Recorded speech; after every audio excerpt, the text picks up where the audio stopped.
Când fata intră în club se pune pe ea o lumină, își caută victima, o face ca și o felină. Se prind până și ragale printr-o mișcare lină. Fixează, alege praga, țintește și face crimă. Verdict crimă că pare o prezență divină. Dacă te bași și știi ce poate, cine e de vină. Dar cum se mișcă e crimă pe ringul de dans. După un balans e sânge pe ringul de dans.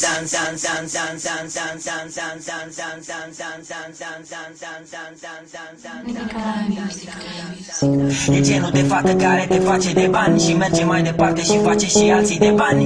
Până și pe tovarășa ta fermecat-o. Se mișcă atât de bine de zici că a inventat-o.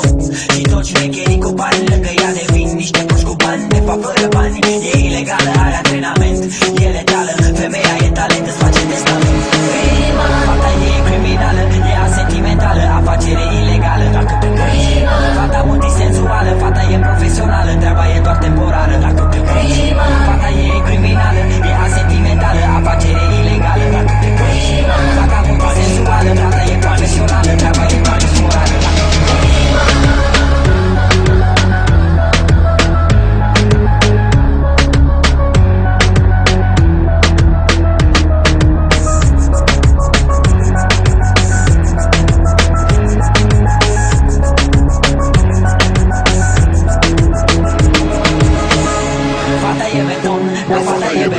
Și nu merge la ea decât dacă ești campion. Cum mișcă talia, ea mișcă talia. Arată mai bine decât arată talia. În Australia, umblă paralia. Am auzit că-i plac băieții din Italia. O cheamă Amalia, se vrea Natalia. Zici că e Alia, e Aia, e Aia, Aia. Arată bine de tot ca Alia, e Faia, e Aia. Arată bine de tot ca Alia, e Faia, e Aia. Arată bine de tot ca Alia, e Faia, e Aia.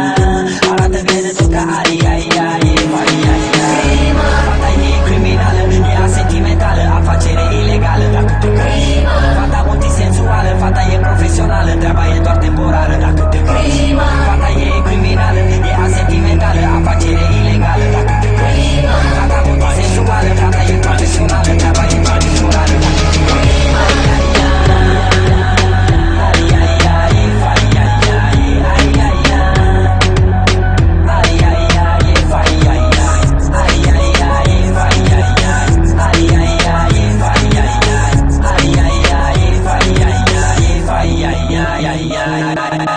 O târfă fără pește, mult mai greu lovește. Că e un fel de târfă cu cap, dar nimeni nu gândește că fraierul plătește înainte să o aibă în pat.